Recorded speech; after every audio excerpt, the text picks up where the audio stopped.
It's your Tuesday daily delivery. I am Michael Rand. Glad to have you guys all back for another day. Spending another day really talking a lot about that Vikings-Bills game from Sunday. It deserves that second day treatment. We probably would have talked about it no matter what because we do a lot of Tuesday football talk on the show during the fall anyway. But in particular, Andrew Krammer will join me here in just a little bit talking about looking at the film review of the game. How Justin Jefferson was able to make so many contested catches in that game, especially that fourth down catch to extend that late drive that led to all the drama unfolding in that game. But not just that play, a lot of those plays, Kirk Cousins throwing it up to him to make a play and him coming down with it, and standing in contrast to the week before where he really was not able to come down with a lot of those contested catches against Washington. We'll also look at the offensive line, which took a big step forward after having some struggles in recent weeks. Keith Rashad will join me after that for our weekly segment. My least favorite team is my favorite team. Vikings chugging along now at 8-1. Not a lot to complain about in this moment, but we'll take a look at some of the finer points of the game as well. We'll get to Gophers men's basketball at the very end of the show. Tough loss for them to DePaul, ending a pretty significant streak for them. First, though, what did I miss? Found Monday Night Football to be pretty interesting this week from a couple different perspectives. One, of course, being if you missed the final result, Washington pulls a pretty big upset at Philadelphia. 32-21, the final score. Washington was up 26-21 late. Philadelphia had one desperation possession at the end that ended up in a touchdown when Washington returned the laterals that Philadelphia was trying for, recovered it in the end zone for touchdown. So that final margin a little bit deceptive. But if you look at that game, significant for the Vikings from two different reasons. One, of course, being now Philadelphia also 8-1.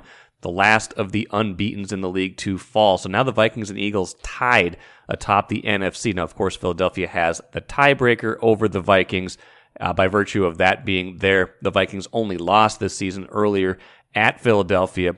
But that gives the Vikings a little bit of hope as they think about going forward and maybe getting that number one seed. Long ways away, a lot of games left. Obviously, Philadelphia is still a very strong team. But that pulls them a little bit closer. Now you can imagine it happening a lot more easily. Philadelphia playing in a much tougher division than the Vikings. Still has to play the Giants twice. Still has to play at Dallas. So there's some tougher games on Philadelphia's schedule looming that you could imagine some more losses for them, especially with the way they played. And that's the second piece of this.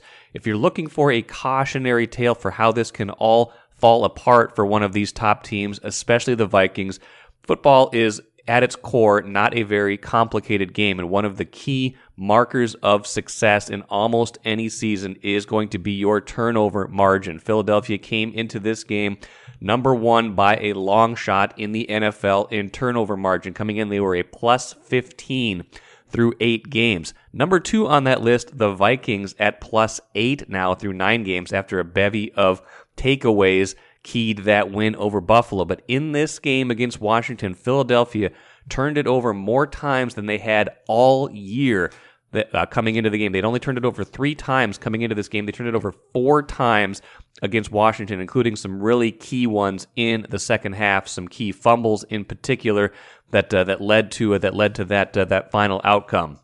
So if you're looking for, It's like I said, not complicated. If you're looking for a way that teams who are maybe exceeding expectations can have that come apart, whether it's for a game, whether it's for a stretch, whether it becomes for a season, that is your cautionary tale for the Vikings. Have to keep playing clean football, and I think they've been getting away with a few things in the turnover category, especially on the fumble side.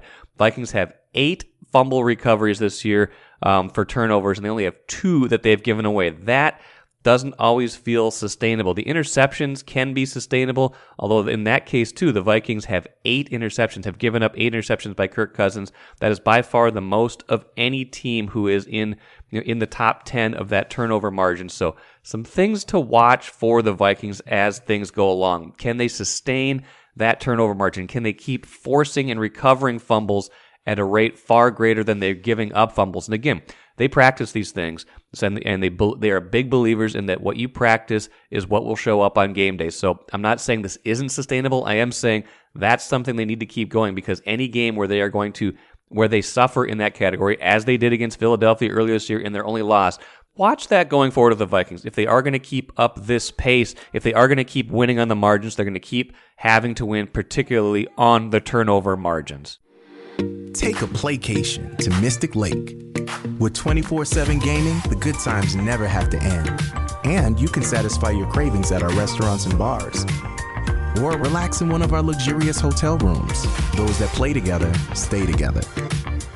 And don't forget to join Club M so you can spark new memories and bask in the rewards along the way. Follow the lights to Mystic Lake, where every day is play day. Film review time with Andrew Krammer. Joins me every Tuesday on Daily Delivery. Covers the Vikings, of course, for the Star Tribune. Nothing to see here, Andrew. Very limited, interesting tape to look back on after that 33-30 overtime win over Buffalo. Joking, of course, Andrew. My goodness, there was plenty to break down. I think we got to get to the offensive line here in a little bit, because they had been kind of they'd taken a downturn this season, I think, in recent weeks, but they showed really well, I thought, against a very good defense in Buffalo. Vikings scored by far the most points put up against the Bills so far this season. But we got to start with the man of the game, Justin Jefferson, and just whatever you wanted to say about his game against Washington, which I felt like, outside of that first drive against Washington where he gets the touchdown, he did not excel in contested catches against the Commanders 2 weeks ago. That changed for the better, I would say, against Buffalo. Not just the miracle one-hand fourth down grab, but throughout the day, Kirk Cousins either throwing it to him when he's clearly covered, or throwing to him in tight spaces, and Jefferson consistently coming down with the ball. Yeah, right out of the gate, Justin Jefferson has the 22-yard touchdown on Bills corner Dane Jackson. That worked so well on the first drive that the Vikings tried to put TJ Hawkinson on the same player later in the game and threw up an end zone shot to TJ, where I think that's the one a lot of fans wanted a DPI on Jackson on Hawkinson that they didn't get. But point being, Justin Jefferson makes a lot of guys look like that. And so it doesn't always work with other players, but Jefferson certainly did it on Sunday. The one-handed catch obviously is going to be the highlight that's shown over and over, but he did some remarkable things throughout this game outside of that. Just looking over some of his third down catches where he was such a consistent target, helping the Vikings move the chains on 3rd and 7, 3rd and 11, 3rd and 10, just all of these spots that are just awful spots for an offense to be in. And Jefferson's answering their prayers. A lot of over-the-middle kind of in-breaking stuff. He has that 46-yarder on the first drive where another contested catch, defensive back all over him at the catch point. He kind of rips away from it, reverses field, and goes upfield. That's really hard to do on a Bills defense that leads the league, or near the top of the league, in terms of lowest missed tackle rate. And he was making those guys look like a bad defense at times. And even when he was covered, like we talked about, he still finds a way to come down with it. KJ Osborne said after the game, the ball was catching him today. And that's really what it looked like. Well, that's certainly what it looked like on the play, 4th and forever. Just kind of exemplified. It was kind of the most glaring example of Kirk Cousins with, some pressure and also nowhere else probably to go necessarily with the ball, trusting someone like Jefferson, like, hey, if this is the game on the line, if we don't make 18 yards or whatever it was on this play, the game is essentially over. I think the game is over if they don't make that play, because they've only got one timeout left. You're inside of 2 minutes, if I'm not mistaken. Just throwing it up to him and seeing if he can make a play. And obviously it's a circus catch. He gets one hand on it. I don't know how he controlled it. I don't know how he got a hand on it to begin with. I don't know how he controlled it as he got to the ground, but he did. Like, there was nothing even to review once you saw it. You were like, you didn't know how he did it, but he did it. And so, aside from the amazingness of that catch, it was kind of a microcosm of Cousins trusting Jefferson to make a play. And I just don't feel like that's necessarily been his MO as the years have gone on necessarily. Yeah, I think you're seeing Kirk feel a little bit more empowered to do that. And it's not to say that he didn't always put it up when there's go balls or fade situations, but what we're seeing now is Kirk more willingness to throw over the middle of the field where the reads are a lot muddier. There's a lot more people involved. The coverages can come from many more different directions when you're throwing over the middle. And the problem with Kirk adjusting to this offense was he seemed reluctant to do that, and that's what Kevin O'Connell wants them to do. When you think of the Rams, when you think of Cooper Kupp, what they're really good at is setting up, as we've talked about, yards after the catch. They're setting those guys up to catch on the run, on the move. And oftentimes the ball needs to be rifled over the middle of the field. And Kirk has a decent arm, but it's not the strongest arm in the NFL. And so I think you've seen him be reluctant to do that, risk averse a little bit. And there's a 3rd and 7 in the first half of that game in Buffalo where Kirk just rifles it on a kind of a quick slant to Justin or skinny post over the middle, and he catches it with his fingertips and goes for 14 yards with close man coverage on him. Those are the kind of plays, too, where you're not going to see it replayed on a highlight reel, but it's so important for the quarterback to trust timing routes, all those kinds of things that I'm going to be able to squeeze this between coverage and you're going to be able to catch it. It's the stuff that we see top quarterback and wide receiver pairings do in the NFL, and we're starting to see Kirk and Jefferson do it more and more. And it goes to way back when Jefferson was a rookie, and he's telling him just throw the ball, I'll do it, and he continues to do it. You made a good point about him before we started recording, before we transitioned a little bit to some offensive line play. He sprung a key block on that long Dalvin Cook touchdown run, and that's another thing that receivers are asked to do that maybe don't show up on the highlight reels all the time or aren't all that glamorous. But that play, changes completely the complexion of the game. Vikings going nowhere at that point. They'd had the opening drive touchdown, then their traditional 2.5 quarter vacation, their slumber before coming alive again. Where does he stand as a blocker in general? Well, he's certainly got the willingness to do it. I think he's always been a little skinnier, right? And so defenses use that against him even as a receiver. I think you've seen when he's best covered, it's when you've got a long, lengthy opposing corner who's being really physical at the line, throwing him down at times, maybe being borderline illegal contact, but just having contact on him nonetheless. So that's been a work in progress. You've seen KJ Osborne become much more of the featured wide receiver in those sets where when they go tight or they go bunch set, KJ is put in a spot to hit the linebacker, hit the safety over the middle. You can have Justin do that too. That changes a lot of it's almost like in the passing game when you can move guys around because they can do so many different things. Well, if you can start putting Justin in closer to the line and trust him to make those blocks, that's going to get rid of a tell for the defense where, when we see Justin there, they might actually be running it instead of trying to bait us to come closer so he can go deep and throw over the top. He's coming along, and plays like that, I'm sure coaches at TCO are just as excited about that block as they are, or maybe almost, they are of that one-handed catch because it shows his evolution and continued growth and that he cares. And that's a big part of it. If he cares and he wants to, you can block. And that's kind of how these guys view it. Speaking of blocking, the Vikings had much better performance on the offensive line. I'd say the Pro Football Focus grades bear that out. Saw those on Monday. Interesting, the highest pass blocking grade of anyone on the line given to reserve tackle Blake Brandel, forced into action kind of right in the middle of that crazy game when the Vikings were essentially throwing 2/3, 3/4 of the time just because they're trying to come back. They're at a deficit. Holds his own pretty well. Everybody held up relatively well.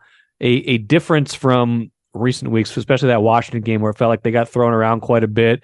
What did you make of how they were able to kind of protect Cousins enough to let him make some of those plays? Yeah, that was a hard-fought game for them because they are in a spot where Cousins is dropping back 50 times. I mean, you tell them that before the game, they're going to say, well, we probably lost. And Kirk still takes 4 sacks. He takes a few hits as well. But overall, the efficiency, the percentages, the way that they protected in critical key moments, that's the big takeaway for Brian O'Neill, for Ezra Cleveland, for the entire line. And I think that's why Brian O'Neill, after the game, felt so good about how he played against Von Miller, probably about how Blake Brandel played, Christian Darrisaw before him, and really an interior line that was attacked by Buffalo, continually attacked. And that's going to keep happening, right? Teams know that that's their weakness. But Buffalo they were throwing stunts at him on third downs. They were blitzing up the middle. Dalvin Cook had a tremendous blitz pickup on the 22-yard touchdown to Jefferson right out of the gate. So it wasn't just the O-line. Everybody was protecting really well for them in those gotta-have-it key moments. It wasn't always the case on first down, wasn't always the case on second down. But like I said before, somehow they converted 4 third and 10s or longer, and then that 4th and 6 and that 4th and 18. You can't do that unless your offensive line and your protectors are holding up in those key moments. And you also got to credit Kirk, because oftentimes he's stepping in there and he knows, I got to hold this for just a half second. I'm going to get drilled, but we got to do it to get the play done, and he does. Yeah, pass blocking grades like I was talking about per PFF. Blake Brandel, 80.2. These are out of 100. That's very good. Ezra Cleveland, 76.4, and he was even better in run blocking. Darrisaw, before he went out, 75.7. O'Neal, 71.1. Ed Ingram, 56.2. Garrett Bradbury was 67. So Ed Ingram's still kind of the weak link, both in run blocking and pass blocking. His evolution, I think people were pretty excited about him at the start of the year as a potential solution. A rookie drafted relatively high. His arc seems to be trending a little bit downward. What did you see from him aside from just the raw numbers in this game?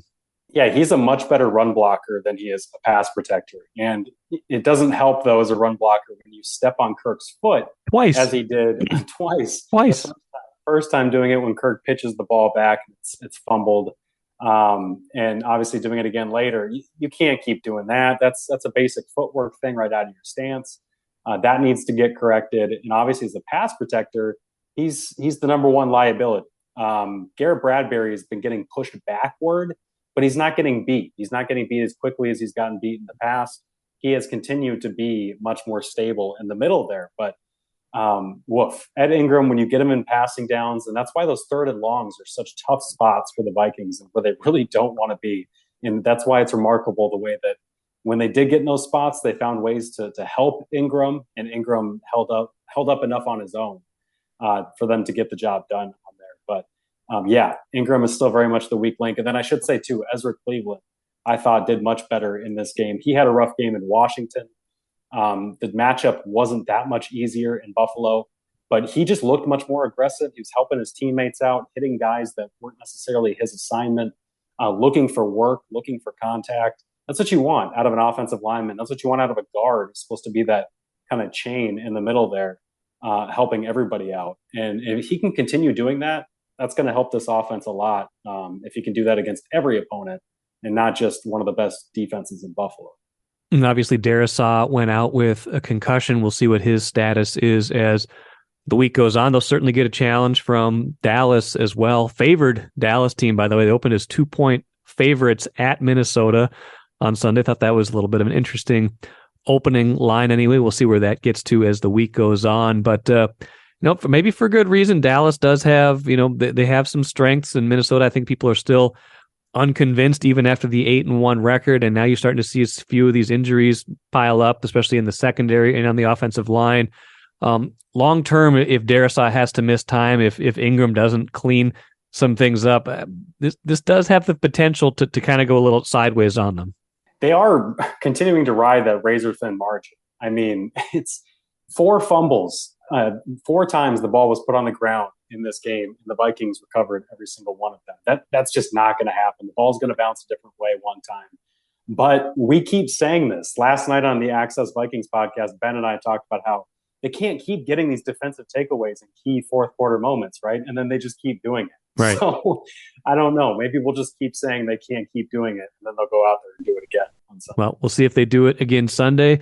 Regardless of whether they do it or not, we will talk about it next week. Andrew Krammer, appreciate it. We'll talk again soon.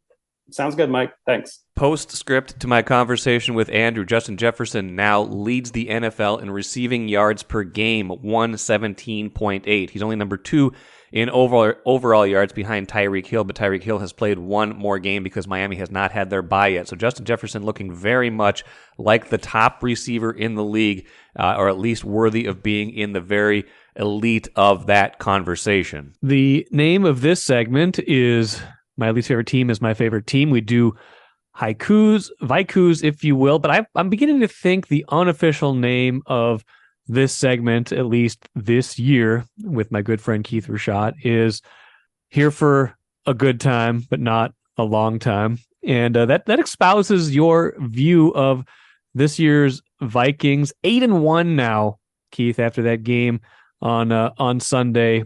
I think the only way to properly express what's going on here is through poetry. What do you think about that? Should we get right into the haikus, the vaikus, if you will? Well, I was going to save this one for last. I have 4 this week. Okay. But since you spoke to the issue, maybe we should just jump right into it. Let's do it. All right. Don't do this, Vikings. I came here for a good time, not to lose my heart.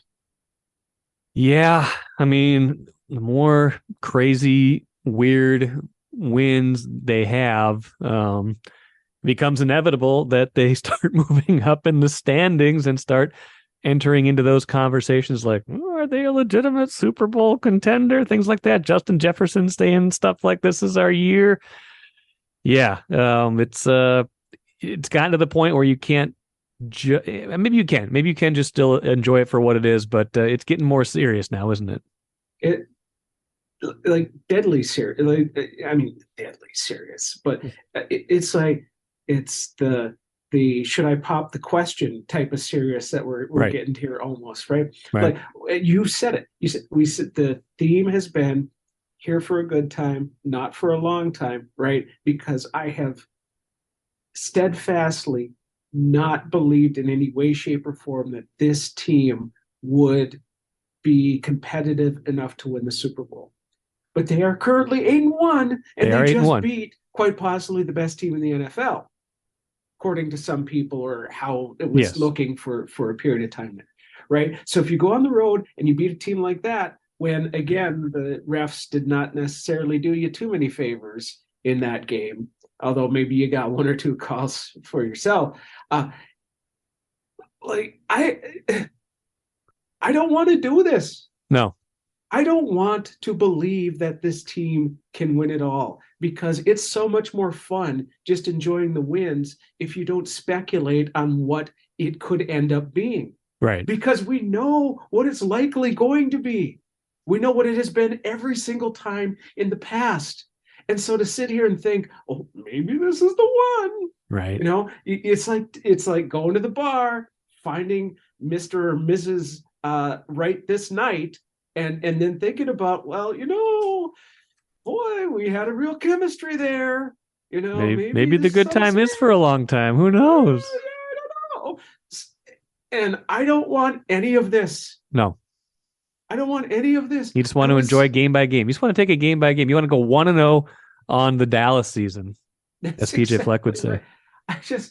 I don't want to live in a world where I believe that this team could win the Super Bowl, because we've been down this road before, and it is starting to get terrifying.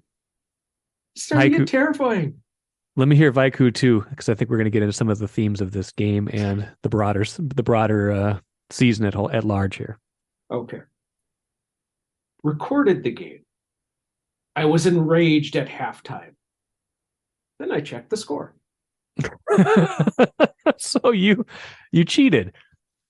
Well, yeah, I did. This was one of the few games we've established many times. I don't live in the viewing area. And but this was one of those rare games when it was on the local TV channel where I live. Okay. However, I was at a hockey jamboree with my son while the game was going on. So I recorded it, and we started watching it when we got home. And the way that it started, it looked awful, and it was terrible, and it was kind of what you were expecting that game was going to be, with all of the narratives with Kirk Cousins and the Vikings and all of it, right?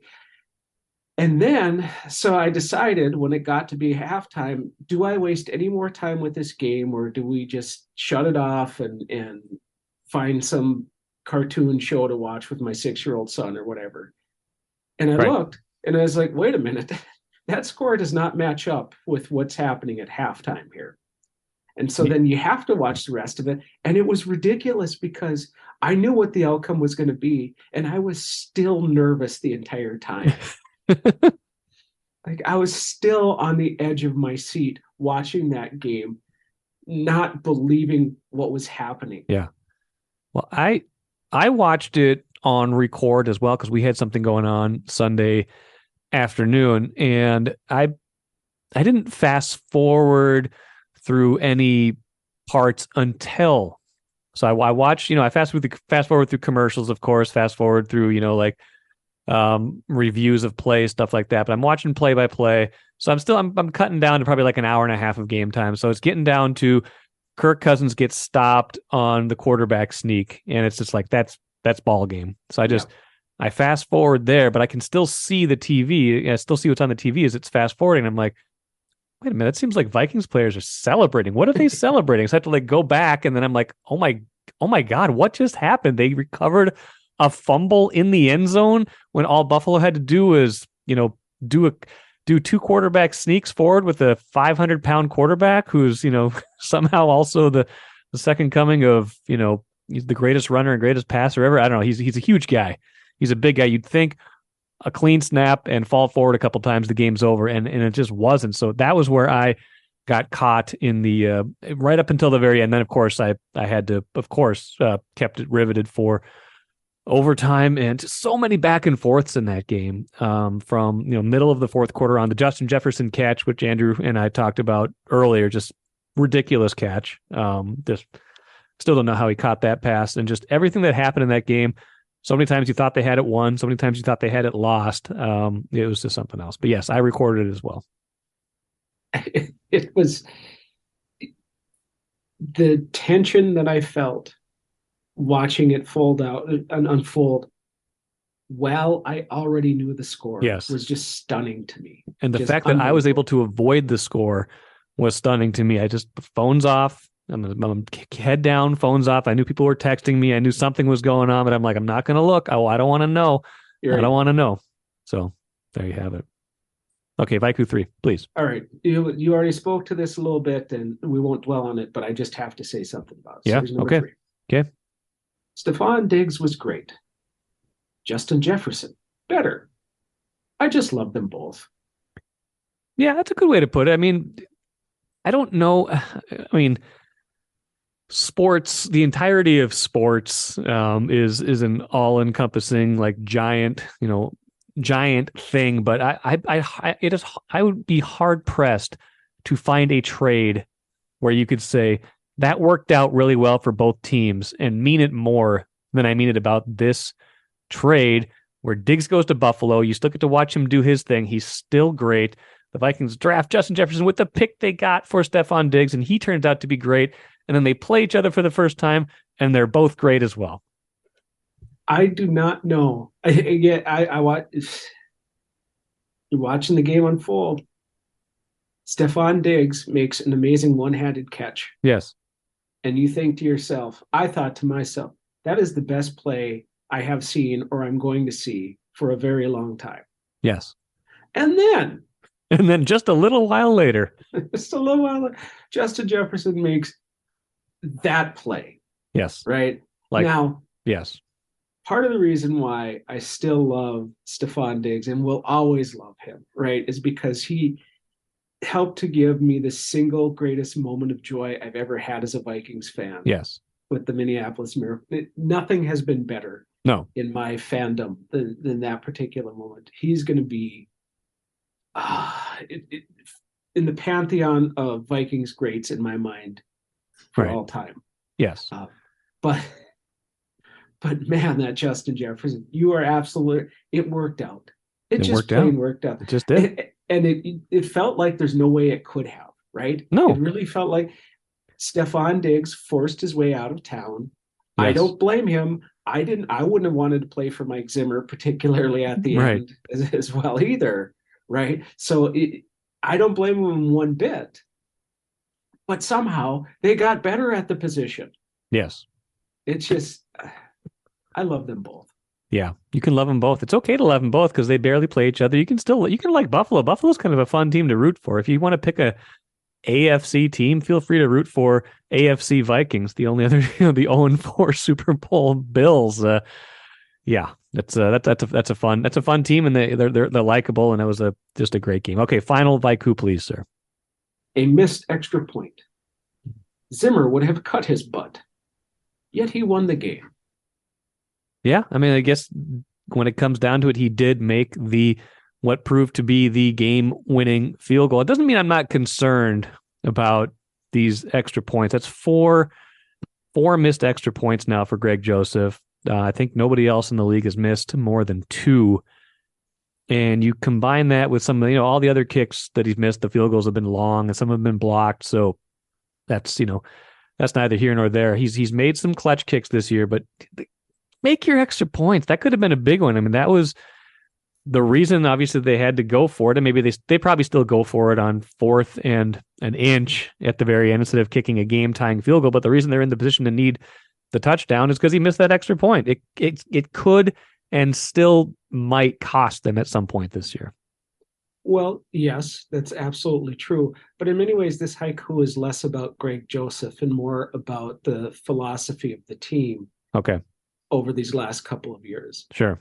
In that a post-game press conference, Zimmer would have gone out of his way to make that an issue and complain about things and talk about how much he hates kickers or treats them with a level of contempt that suggests that he does not even think that they're human. And so this year, however, right, it could very well still be an issue. We recognize that there are struggles there, but Greg Joseph has made some important kicks and performed well for the team in the clutch.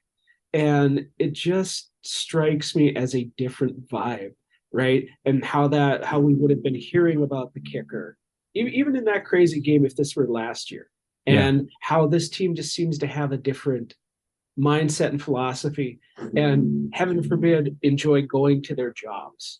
Yes. In a way that they clearly didn't last year. Yeah. You make a mistake, go do it better next time. Not that you want to see someone fail to execute, but it's going to happen. And the kickers are just more magnified because they only do their jobs every so often. But everybody probably blows an assignment on every single play that happens, or almost every play, and you don't notice it because it doesn't matter, or you move on quickly. You don't move on from kicks, but they do seem to move on relatively quickly, as opposed to maybe sometimes in the past. Like I mentioned and wrote about on Monday, Vikings underdogs, at least they opened as underdogs at home against Dallas on Sunday. So if they want to play the nobody still respects us card, that is a card they can certainly still feel free to play in the wake of that kind of disrespect, if you want to put it that way, from the betting odds. Let's finish with the cooler. Gophers men's basketball, tough one against DePaul. Cold shooting in the first half. They lose 69-53. Jamison Battle still out with an injury. They just couldn't get much going in that game. A 7-minute scoring drought in the first half. Fans getting a little bit restless in that game. 16-game non-conference home winning streak comes to an end in that game. Like I said, 69-53 final. DePaul, a very physical, older team. The oldest team in high major basketball, according to Marcus Fuller's Game Story. Good stat there. So Gophers very inexperienced right now. A lot of freshmen, a lot of sophomores. A pretty good learning experience, but maybe one they would have preferred to learn in a slightly closer game. That will do it for today. Chris Hines should be with me on tomorrow's show to talk Timberwolves. Plenty to get into with him about that team.